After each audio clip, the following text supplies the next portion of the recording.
Bien-aimé Seigneur, nous te louons, nous te rendons gloire pour cette bonne journée que tu nous as accordée. C'est toi qui as pris soin de nous depuis le matin. C'est encore toi qui nous as réveillés. Tu nous as ceints de force. Tu nous as revêtus. C'est de ton efficacité. Et tu as été avec nous partout où nous étions. Tu as pris soin de nous. Tu nous as fait grâce. Et bien plus encore, tu as conduit nos pas jusqu'en ces lieux. Le lieu où on avait rendez-vous avec toi. Maintenant, Seigneur, c'est dans ta présence que nous nous trouvons. Nous sommes venus pour que tu nous nourrisses. Et c'est toi qui avais dit, venez et écoutez, et vous recevrez des mets succulents. J'engraisserai l'âme de mon sacrificateur, et mon peuple se réjouira de mes biens. Merci parce que tu confirmes ta parole. Et présentement tu permets que nous puissions la vivre. C'est pourquoi nous recommandons à ta grâce. Seigneur, tu connais nos cœurs. Tu connais les cœurs de chacun. Tu connais les soifs qui sont. Et tu sais quelle nourriture nous envoyer afin que ce soir puisse être étanché. Parle-nous, Seigneur, car nous sommes disposés à écouter. Viens-nous en aide au secours. Touche nos cœurs. Rends cela attentif à ta parole. Et crée en nous la réceptivité pour que la parole qui sortira de toi puisse trouver une place de choix dans nos cœurs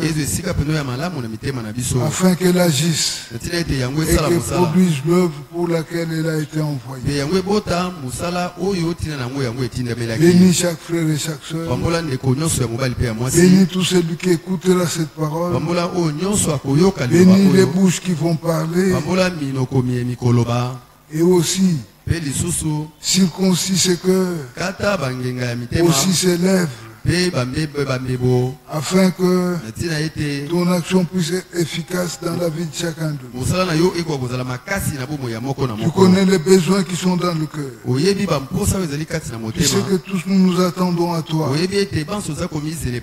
Puisses-tu, Seigneur, manifester une action puissante afin que toutes les attentes de nos cœurs puissent être rencontrées ce soir et qu'une solution nous soit proposée afin que nos âmes vivent et que nous soyons dans la paix. Père, merci de guérir les malades. Merci de donner solution à tous ceux qui ont des problèmes. Et agis pour ta gloire dans le puissant et précieux nom de notre Seigneur Jésus-Christ, dans lequel nous t'avons ainsi prié.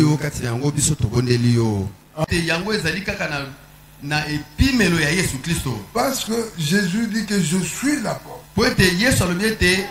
Si tu veux entrer là-bas, il faut passer par Jésus. Il dit lui-même, verset 9, je suis la porte. Si quelqu'un entre par moi, il sera sauvé. Il entrera et il sortira et il trouvera des pâturages. Bien-aimés frères et sœurs, aujourd'hui nous tous nous sommes conviés à entrer dans cette porte. Cela est donné à chacun. Yango epesami na moko na Mais moko. Jésus lui-même avait dit en amont Pe Yesu ye moko liboso alobaki que resserrer le chemin, ete oyo ekangama pena makasi et nzela. pointe est la porte. Nzela pena wa moke wana Il ekuki wa n'y a moke. que peu qui le trouvent. Kaka bato mokende bamonaka yango. Mon frère, ma soeur, Ndeko nanga mobali pe mwasi. l'invitation est lancée à tout le monde. Mbela epesami na bato banso. Mais déjà nous savons Kasi libela toyebi que la parole de Dieu, ete liloba na il Nzambe faudrait que le Seigneur te fasse grâce. esengeli ete nkolo to Nzambe asala ngolu. Bien-aimés frères, Balinga mi on bandeko. n'est pas sauvé par hasard. Babikisamaka te na mpwasa. Dieu ne sauve Nzambe que abikisaka ceux qu'il a vu être sauvés d'avant. kaka baye oyo ye kalakala amonaki ete bakobikisama. Si le Seigneur ne t'avait jamais vu être sauvé, Soki nkolo atikala komona yo te ete tu ekobikisama ne le seras yo pas. okobikisama te. N'iront au ciel Bakokende na que lola ceux qui étaient là-bas kaka avant. baye oyo bazalaki kuna liboso. Bien-aimés frères, Balinga mi bandeko. c'est ça la chose essentielle et capitale. Ezali yango na likambo ya solosolo mpenza oyo Nous ya le tina. disons, Toza koloba yango que la volonté de Dieu ete mokano na Nzambe est que tout homme soit ezali sauvé. ete moto nyonso abikisama. Mais dans sa prescience, Kasi kati na boyebi makambo ya mbona Dieu ye connaît Nzambe ayebi qui sera sauvé nani akobikisama et qui ne le sera pe pas. nani akobikisama te. Ça ne dépend ni de celui qui court, Eza kotalela te ye oyo azali kopota mbango ni de celui qui veut. to ye oyo alingi. Mais le problème est que Kasi likambo ezali il ete faudrait recevoir la grâce de Dieu. esengeli yozwa ngolu na Nzambe. Alors lorsque Dieu te fait grâce, Ntango Nzambe asali yo ngolu il ne faut pas prendre cette grâce-là en vain. esengeli te ete yozwa ngolu wana na pamba. C'est cela, bien. Yango wana balingami. Aujourd'hui, la grâce nous est tendue. Lelo ngolu esembolami epai na Le biso. Seigneur est venu nous faire grâce. Nkolo ayaki kosala biso Une ngolu. grâce nous a été faite. Ngolu moko esalamaki epai na biso. Maintenant, ce qui nous importe, nous, Kama oyo ezali na ntina et mpona que nous biso. puissions nous attacher à cette grâce. Ezali ete biso tokangama na ngolu yango. Qu'est-ce la grâce? Ngolu ezali La nini? grâce est une faveur imméritée. Ngolu ezali mbano moko oyo bongaki na yango Le te. Seigneur est venu à nous Nkolo ye ayaki epai na et biso. il nous a tendu la perche. Pe ye asembolaki nzete epai na biso. Nous, à notre tour, que devons-nous faire? Biso na ngala na biso esengeli C'est tosala nous nini? agripper à Ezali cette, kaka tokanga nzete yango. à cette balle qui nous a été tendue. Biso tokanga kaka na nzete wana babwaki epai na biso. Nous y accrocher Biso fortement tokangami makasi na nzete yango. pour que Po ete nous ne puissions pas tomber. tokoka kokwea te. Bien mes frères, Balingami bandeko. William Branham avait vu une vision William Branham amonaki emono où moko. il a vu l'église arriver au temps de la fin. Oyo esika ye amonaki eklese ya kokóma na ntango na suka. L'église au temps de la fin Eklese na ntango na suka a une forme conique. ezali na lolenge moko na likolo ekoma moke. Donc la base reste large, Na se nango ezali mais monene. quand elle monte, elle va en se profilant Pe na likolo nango ezali kwa mulongosi. jusqu'à ce que, Kino na ntango oyo au bout, na suka penza là où tombera la pierre de fête, esika oyo libanga ya motondo ça ekokwea sera un nombre réellement réduit. ekozala penza bato moko ya moke penza. Bien mes frères, Balingami bandeko. n'y pourront tenir Oyo bakoki kokoka kaka que ceux qui prendront pour leur compte ezali bayo oyo bakozwa mpo na bango toutes les faveurs que Dieu leur donne. bambano nyonso oyo Nzambe aza kopesa bango. Bien mes frères, Balingami bandeko. sans le secours de Dieu, kozanga lisungi na Nzambe personne parmi nous ne serait sauvé. moko te kati na biso akobikisama.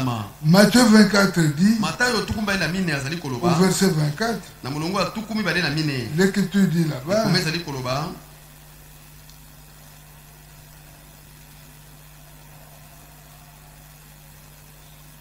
au verset 22, l'écriture dit, molongo ya tuku mibale na mibale likoma ezali koloba et si ce jour n'était abrégé, mpe soki mikolo yango ekatamaki na mokuse te personne ne serait sauvé. moto te akokaki kobikisama. Mais à cause des élus, kasi mpo na baponami ces jours seront abrégés. mikolo yango mikokatama na mokuse.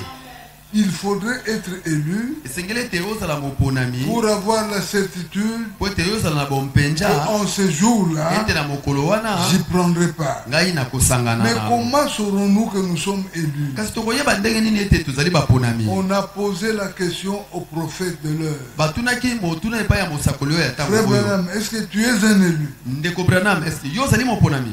Il dit oui. Alobaki iyo C'est par la foi que je l'ai. ezali na nzela ya kondima nde nayebeli Nous yango. aussi, Biso pe nous lokola répondrons par oui, toza koyanola na iyo pourvu que lobaka nous ete fassions preuve de foi.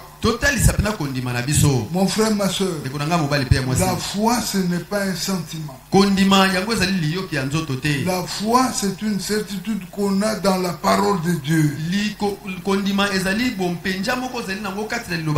Un élu a la foi. C'est la foi qui l'accompagne tous les jours. Ce n'est pas que toi aujourd'hui la foi,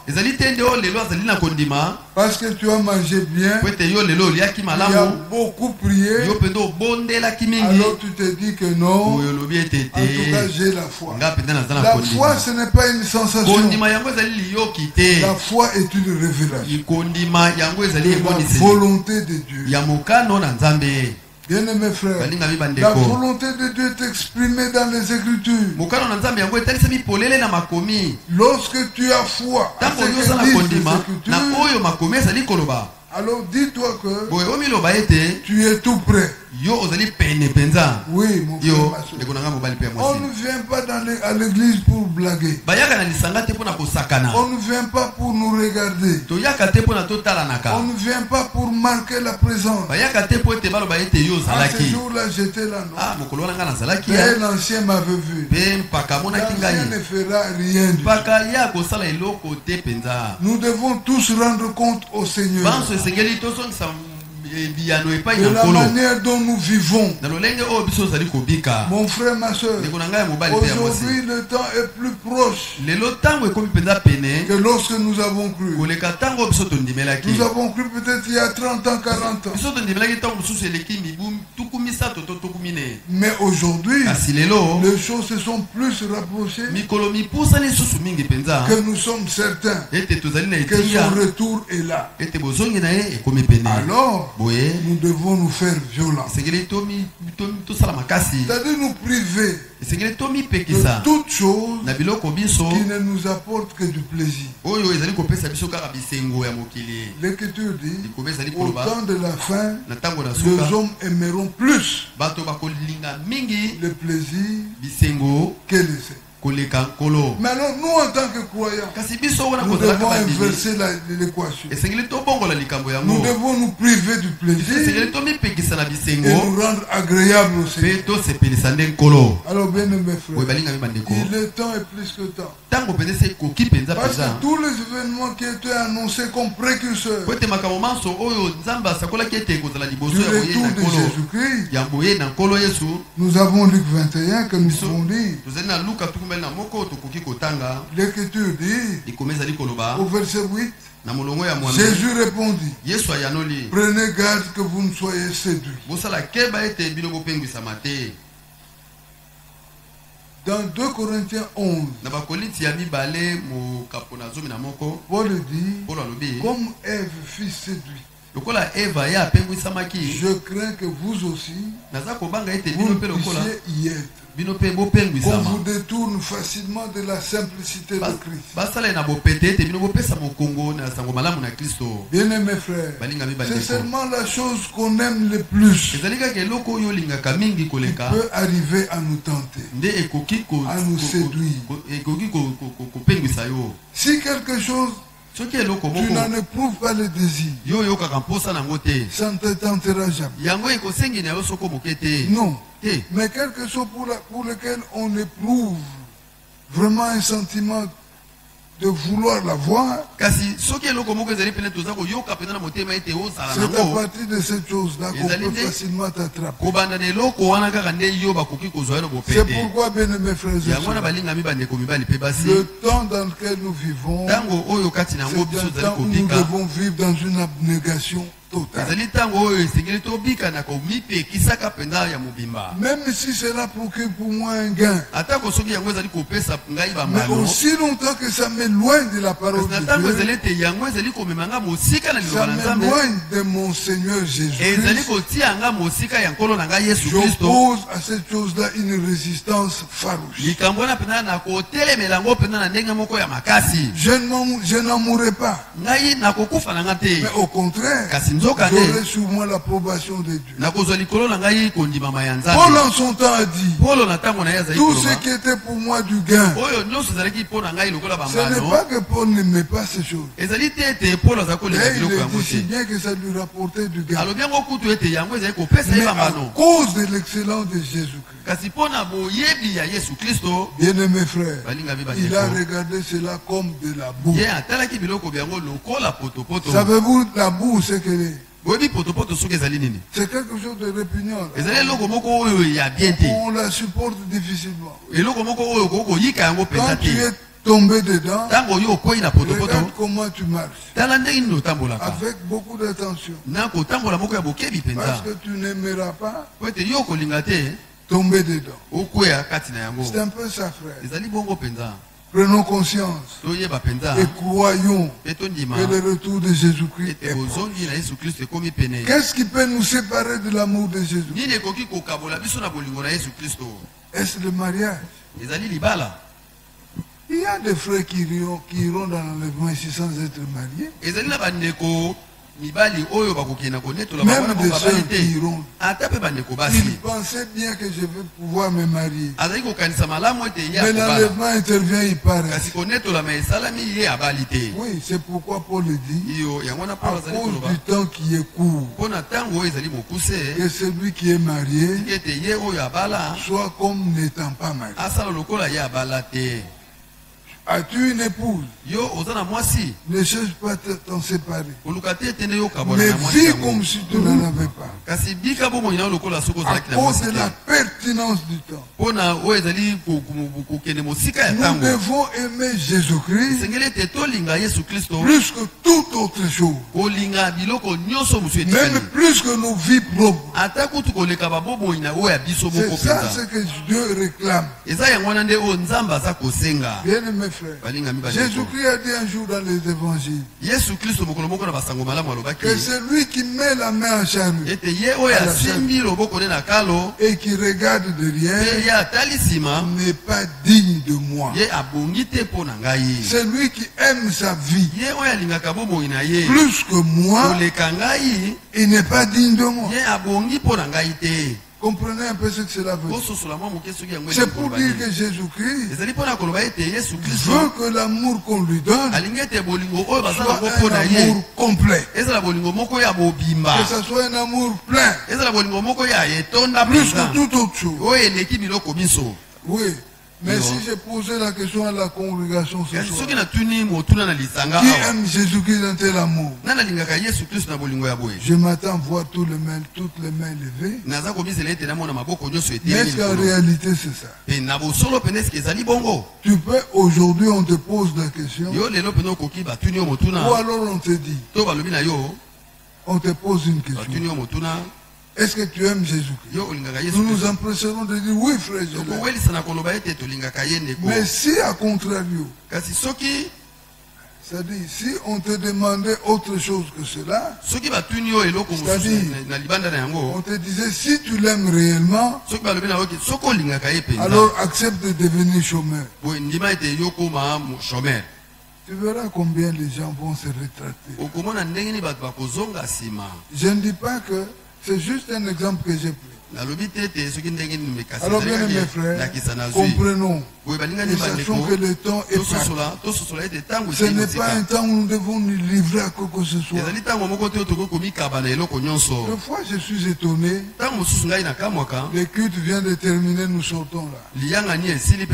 Tous nous venons d'écouter la parole. Mais écoutez seulement nos conversations. Alors vous comprendrez où sont nos cœurs. Bien aimés frères, ce sont des choses pour lesquelles nous devons changer. Dans la cour de l'église ici, il ne nous est pas permis de parler de n'importe quoi. Il y a même des frères qui parlent du football. Alors qu'il vient de quitter la présence de Dieu. Bien aimés frères, implorons la grâce de Dieu. Que le Seigneur nous vienne en aide. Que le Seigneur fasse de nous des croyants fermes. des hommes qui ne vivent que pour lui. Bien-aimés frères, nous rentrons dans Luc 13 là pour essayer de dire quelque chose. Et là, l'Écriture dit, efforcez-vous d'entrer. Oui, frère. Nous devons faire tout ce qui est à notre pouvoir. Entrer dans la porte, c'est croire la parole. Parce que dans Jean 10, l'Écriture dit, là où nous avons lu, dans Jean 10, l'Écriture dit, verset 9, si je suis la porte, si quelqu'un entre par moi, il sera sauvé. Autrement, celui qui croit en moi sera sauvé. C'est ça ce qui veut dire entrer par la porte. Il entrera et il sortira. Et il trouvera des pâturages. Le pâturage, c'est l'herbe qui sert de nourriture aux brebis. C'est un terrain là, couvert d'herbe, qui sert de nourriture aux brebis. Alors bien mes frères, ce n'est qu'en Christ que nous avons ce pâturage. Surtout en ce temps de la fin, où le Seigneur nous envoyait un puissant, une puissante parole par un prophète. Bien mes frères, il a pris soin de dire au prophète que ton message sera le précurseur de mon retour. Et il sera prêché dans le monde entier. Après quoi viendra la fin. Et presque le même moment, il dit à Frère Franck, alors qu'il venait de dire à Branham d'emmagasiner la nourriture, il dit à Franck, emmagasine aussi la nourriture. Alors tu te tiendras au milieu du peuple. Tu distribueras la nourriture. Et le temps dans lequel nous vivons, c'est le temps de distribution. Bien mes frères, on ne peut distribuer que quand on est rempli. Si toi-même tu as faim, tu ne sauras partager aux autres.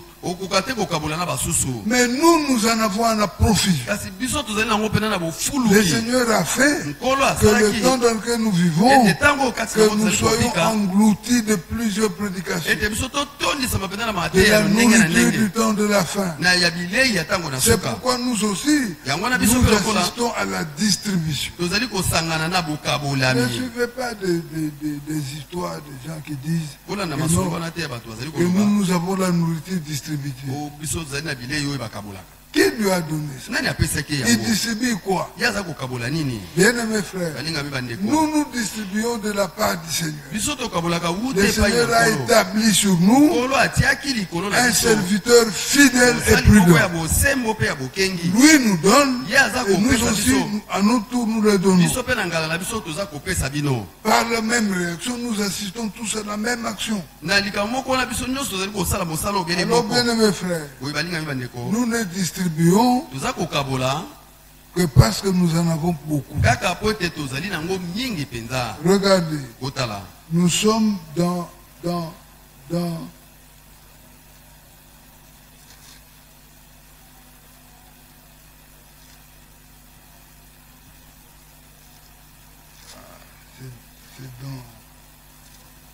Habakkuk ou dans Sophonie. Bon, nous lisons d'abord Psaume 144. Dans le Psaume 144, l'Écriture dit,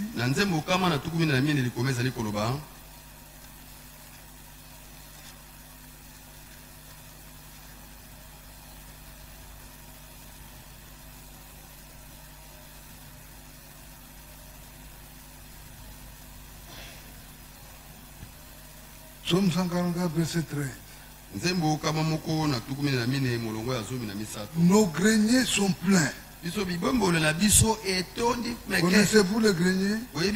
C'est là où on place de la nourriture. Mais les nôtres sont pleins. Il y a presque plus de place tellement que le Seigneur nous a visités en ce temps. Et l'Écriture ajoute regorgeant de toute espèce de provision.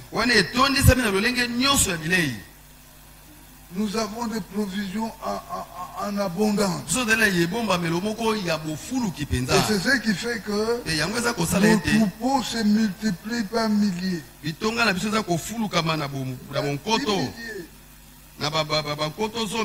Dans nos campagnes, ils sont féconds. Loin de désastre. Point de cris dans nos rues. Heureux le peuple pour qui il en est ainsi. Heureux le peuple dont le Seigneur est le Dieu. Dans Psaume 100 nous lisons. L'Écriture dit, ô Seigneur, tu es notre Dieu. Psaume 100. L'Écriture dit, poussez vers le Seigneur des cris de joie. Pour tous habitants de la terre. Servez le Seigneur avec joie. Venez en sa présence venez avec allégresse en sa présence. Sachez que le Seigneur est Dieu. C'est lui qui nous a fait. Et nous lui appartenons. Nous sommes son peuple. Et les troupeaux de son pâturage. Voilà ce que nous sommes pour notre Seigneur. Aujourd'hui, nous sommes ses fils et ses filles. Et nous attendons son retour. Pour qu'il nous prenne. Avec lui dans la gloire. Là où il y aura le mariage de noces. Entre l'époux divin et son épouse. Nous sommes le membre de l'époux de Jésus-Christ. Jésus-Christ est notre époux. Bien-aimés frères, nous attendons l'accomplissement de la plus grande promesse du Nouveau Testament. La promesse qui dit que le Seigneur Jésus viendra prendre son épouse. Dans Jean 14, il est écrit, je m'en vais vous préparer une place. Dans la maison de mon Père, il y a plusieurs demeures. Bien-aimés frères et sœurs, là au ciel, nous n'aurons pas de maison. Non. Sentez-vous consolés. Pour tous qui aujourd'hui, vous n'êtes pas propriétaire. Là-bas, vous le serez. Jésus dit que je suis parti vous préparer un domaine. Et quand je l'aurai fait, je reviendrai et je vous prendrai. Parce que là où je suis, vous puissiez aussi y être. Nous disons Amen. Jésus-Christ est allé préparer ça pour nous. Nous attendons son retour. Bien-aimés frères, il y a préparation au ciel. Et aussi nous envoyer un message de préparation. La préparation terminera au ciel. C'est le même jour où il descendra. Jésus-Christ ne va pas descendre par séquence. C'est-à-dire qu'il commence à descendre. Il dit bon, je vais envoyer des prophètes aux États-Unis. Il descend aux États-Unis. Les prophètes, c'était les frères Franck. Il descend à Krefeld. Non. L'Écriture dit comme l'éclair. part de l'Orient jusqu'en Occident, ainsi sera mon retour. Bien-aimés frères, ça sera au même moment partout. Et c'est cela ce que nous attendons.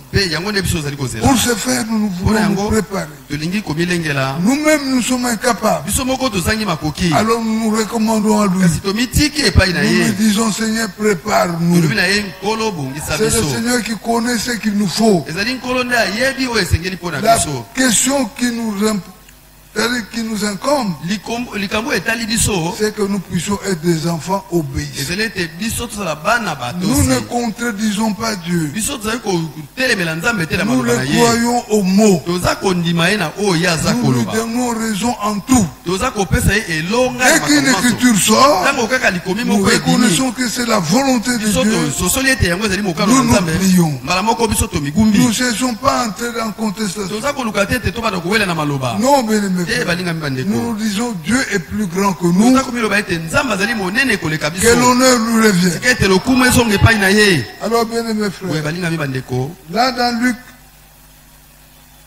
je n'ai pas lu un verset là, qui parlait de l'abondance de la nourriture. Dans Agé ou dans Sophonie? Na Agé to na Sophonie. L'Écriture dit, parlant des autres, pas de nous, nous sommes en abondance. Mais regardez, dans Sophonie ou dans Agé, l'Écriture dit,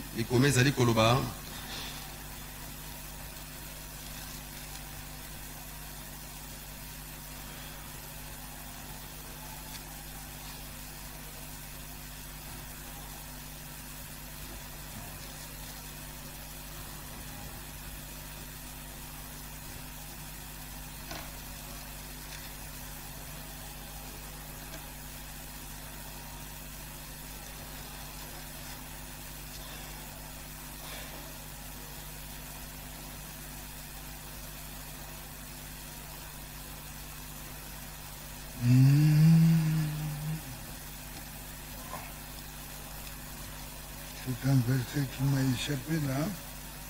Mais là, il est écrit que leurs magasins sont en ruine. Oui, parce que les greniers sont détruits. Je ne me souviens plus de... Bon, que Dieu soit loué, c'est que le verset là m'a échappé. Bien aimés frères, nous comprenons que par le temps le temps par lequel nous passons, c'est un temps qui réclame à chacun de nous, à chaque enfant de Dieu, réellement d'être sérieux. Bien aimés frères, ne nous laissons pas. Ne pensons pas comme le temps où nous venons de croire à la grâce. Oui, où il y avait des frères parmi nous qui disaient que le Seigneur, même s'il revenait aujourd'hui et que me trouve en train de commettre adultère, je vais partir. Ça c'est un leurre. Ça c'est un mensonge plat. Dieu ne peut pas pactiser avec le mal. Il nous a envoyé Jésus-Christ pour nous relever du mal. Pour nous relever du mal, et aussi mettre dans chacun de nous de l'aversion, de la haine en rapport avec tout ce qui est mal. Alors bien mes frères, donnons raison à Dieu. Ne pensons pas que le Seigneur était venu, il s'est amusé en nous envoyant Jésus-Christ, alors que nous avons cru en lui. C'est fini aujourd'hui, il a vieilli, il ne sait plus chercher à nous contredire. Non, le verset que j'ai cherché, le frère m'a aidé. C'est dans Joël au chapitre 1er, à partir du verset 17. L'Écriture dit, dans Joël, verset 17. Les semences ont séché sous les mottes. Les magasins, non, les greniers sont vides. Les magasins sont en ruine, car il n'y a point de blé. Bien-aimés frères, mais nous sommes ces champs de blé-là, qui attendent la dernière pluie pour qu'elle soit amenée à maturité.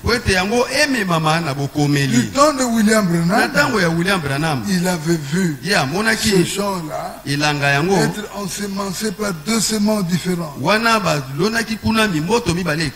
Il y a un homme vêtu de blanc qui a semé la bonne semence. Et après lui est venu un autre homme tout en noir qui a semé de la mauvaise semence. Mais le Seigneur a donné le même songe à frère Franck, où il avait vu le même champ avec le blé à maturité. Et il y avait la moissonneuse batteuse qui sert à rentrer la récolte,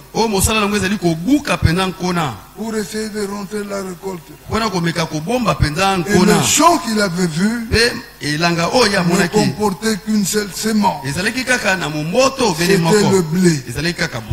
Bien-aimés frères, nous tous qui écoutons la parole de Dieu et en qui agit la bonne foi,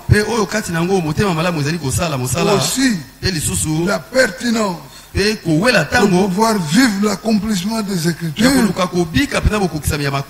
Bien-aimés frères, si cela est notre détermination, nous verrons le Seigneur en ce jour.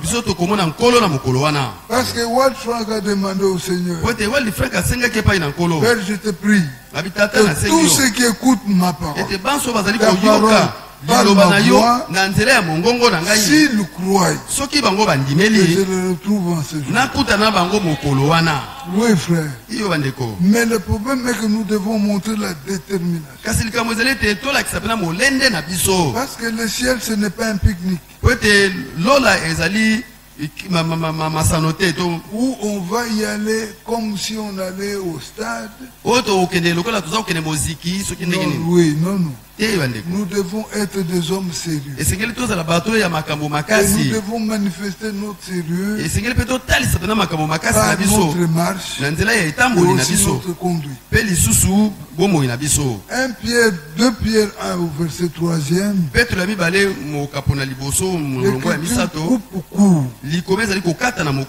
Elle ne veut pas qu'on puisse voir quelqu'un qui dit: non frère, moi j'attendais que la grâce me soit faite. Non. L'Écriture dit que tout nous a été donné au cours d'une prédication. Bien-aimés frères, l'étape qui suit, c'est que Dieu fait grâce, envoie la grâce, pour que tout celui qui était attentif à la parole reçoive la grâce de pouvoir comment vivre, mettre cela en pratique. C'est ça. Et Pierre dit que sa divine puissance nous a tout donné. Tout ce qui contribue à la piété, c'est-à-dire à vivre comme Dieu. Alors, bien-aimés frères, faisons garde. Prenons garde. Faisons attention. Parce que le temps que nous vivons, c'est un temps sérieux. Alors, bien-aimés frères, nous rentrons dans Matthieu 7. Et l'Écriture dit là-bas, dans Matthieu 7,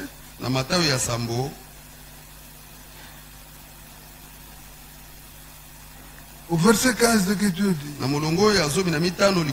gardez-vous de faux prophètes. Ils sont légions aujourd'hui. Un prophète, ce n'est pas seulement quelqu'un qui voit des songes ou quelqu'un qui peut prédire l'avenir. Mais William Branham disait un prophète en anglais veut dire prédicateur. Alors prenons garde. Bien mes frères, ils viendront à nous. L'Écriture dit, ils viennent à vous en vêtements de brebis. Mais au-dedans, ce sont des loups ravis. Comment allons-nous les reconnaître? L'Écriture dit, vous les reconnaîtrez à leurs fruits. Le fruit que porte un homme, c'est sa parole. C'est la prédication. Vous allez écouter comment il parle. Bien mes frères, nous savons que l'Église au temps de la fin attend des moments forts. Mais pas de la part d'un homme, mais de la part de Dieu. Et cela se fera selon le plan de Dieu. Un homme ne peut pas venir nous séduire par des miracles qu'il fait. Et encore faudrait-il qu'il nous démontre que ce sont des miracles. Bien mes frères, faisons attention. Prenons garde. Tenons-nous éloignés de tous ces hommes. Même s'ils tiennent un discours qui est captivant, écoutons la fin du discours. Parce que Deutéronome 13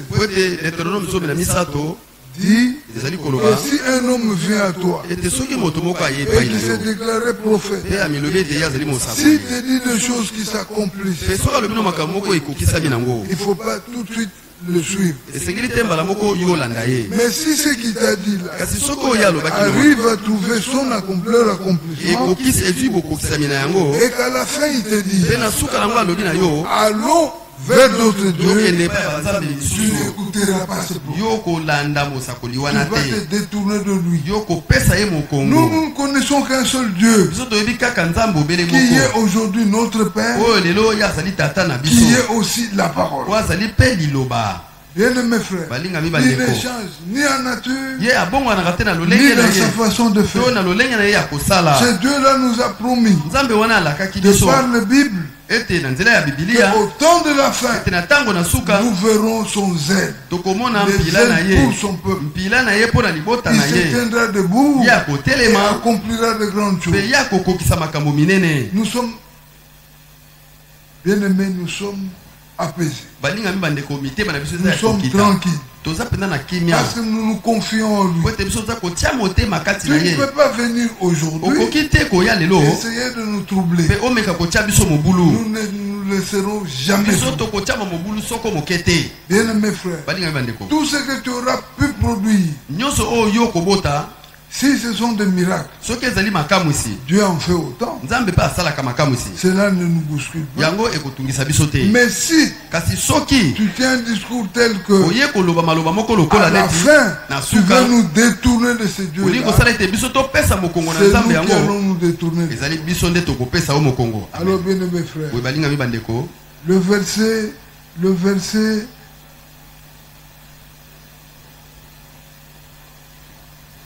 verset 16 et verset 17 dit, tout bon arbre porte de bons fruits,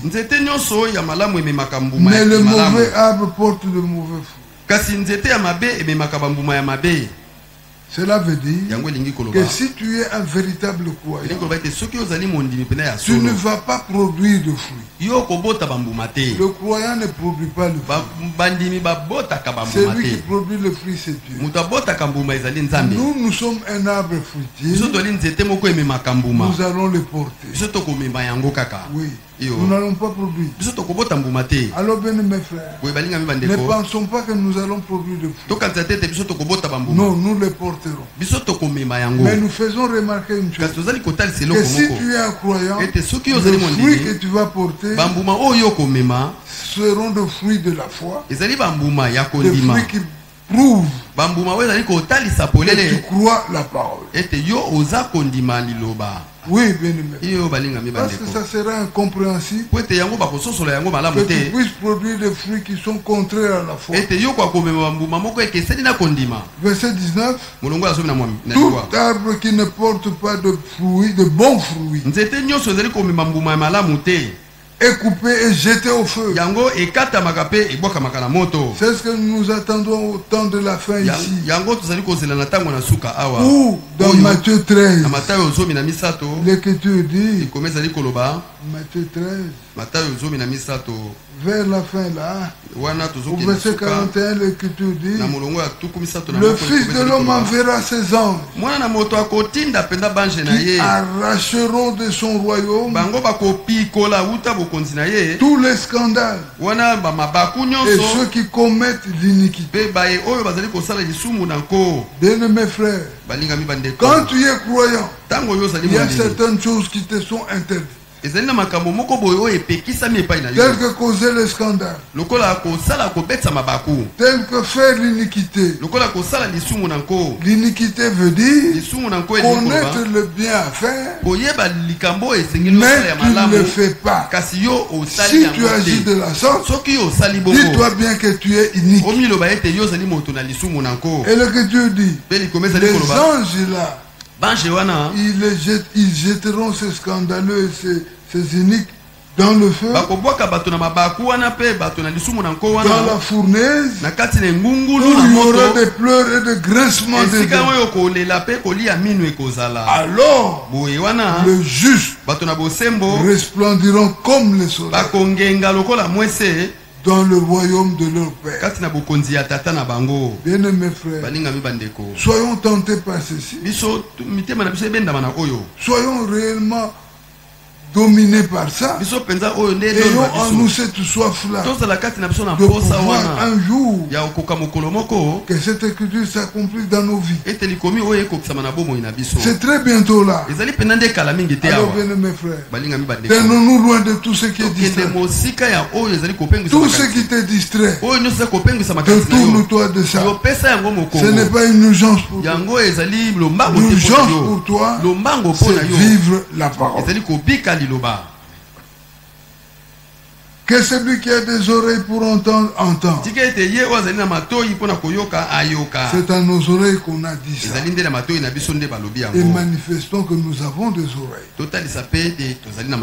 Alors bien mes frères, le verset 21 dit de Matthieu 7, ceux qui me disent Seigneur, Seigneur n'entreront pas tous dans le royaume des cieux, mais c'est celui-là qui fait la volonté de mon Père qui est dans les cieux. Bien mes frères, tous tels que nous sommes assis là, nous sommes appelés à faire la volonté du Père. Et ça c'est un impératif. La volonté du Père est renfermée dans les Écritures. Quand tu lis une écriture, dis-toi que c'est le Père qui me parle. C'est moi qui suis interpellé. Dès lors que tu l'escamotes, oui, ou tu prends une tangente, tu essayes de pouvoir accommoder l'écriture à tes faiblesses. Dis-toi que tu fais fausse route. Dieu n'est pas avec toi.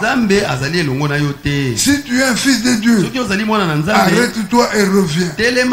Accomplis ce que Dieu dit. En cela tu auras fait œuvre utile. Mon frère, ma soeur, il n'y a plus de temps. Le temps est sérieusement parti. Ressaisissons-nous Relevons-nous. Parce que nous vivons nos derniers instants sur cette terre.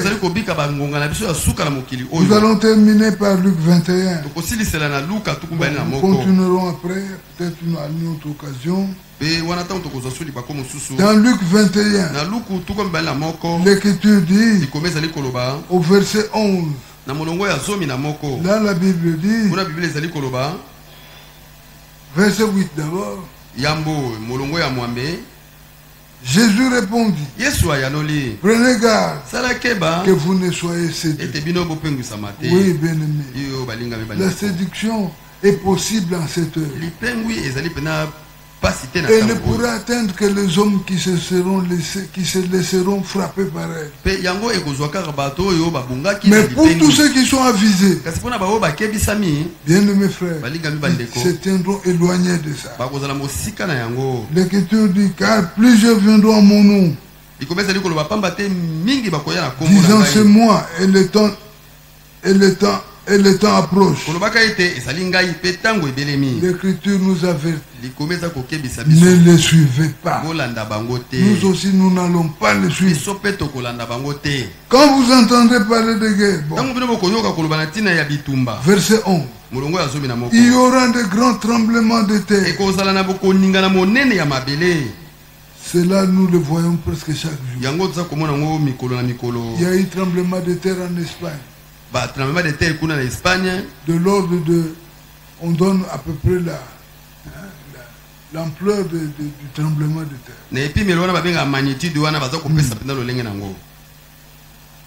Et en divers lieux de peste et de famine.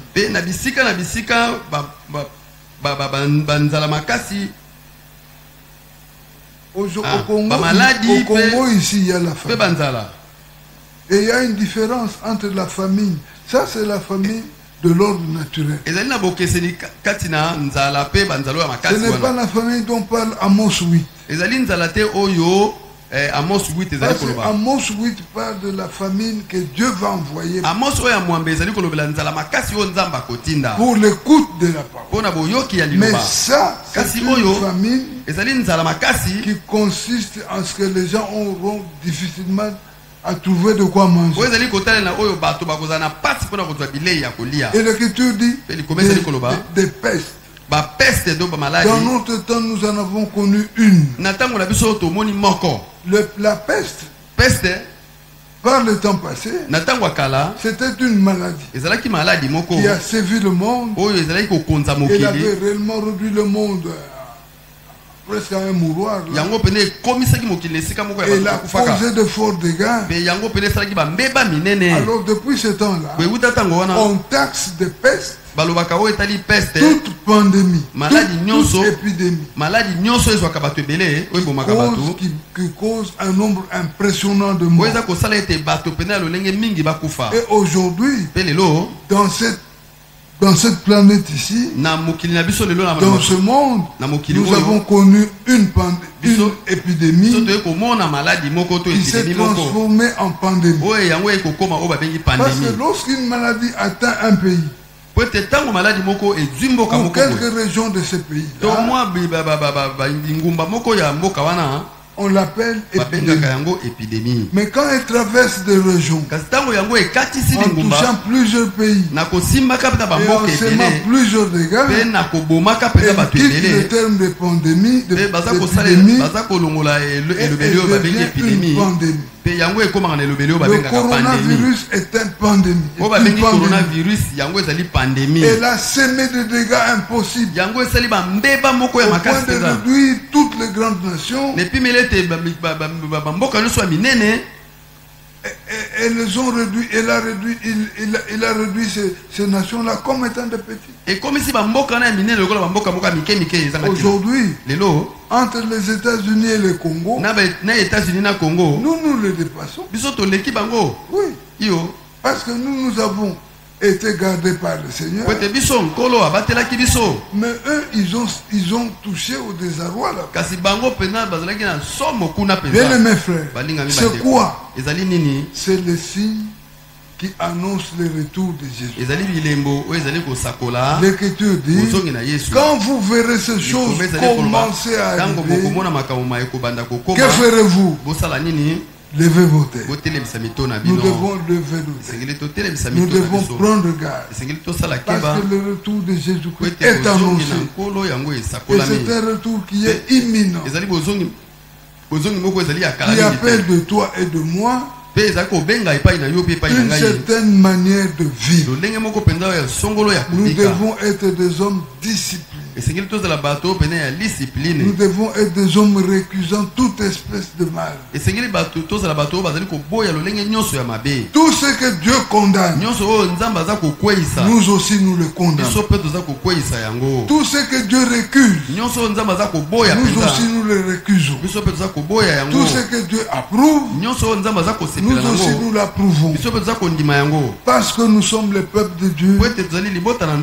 Et bientôt la scie doit retourner sur la terre. C'est pour nous prendre. Bien-aimés frères et sœurs, l'Écriture dit, vous qui êtes avisés. Nous terminons là-bas en Pierre. C'est dans 2 Pierre.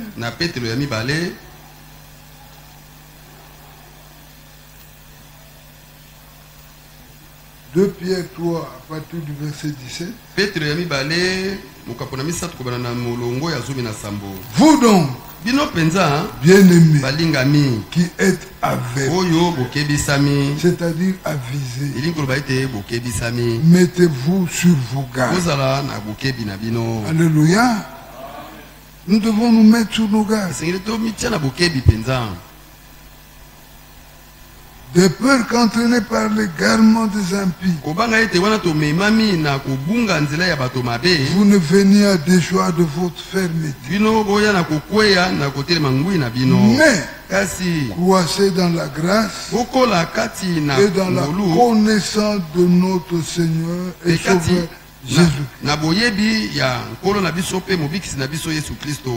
À lui soit la gloire, maintenant et pour l'éternité. Amen. Que le Seigneur vous bénisse.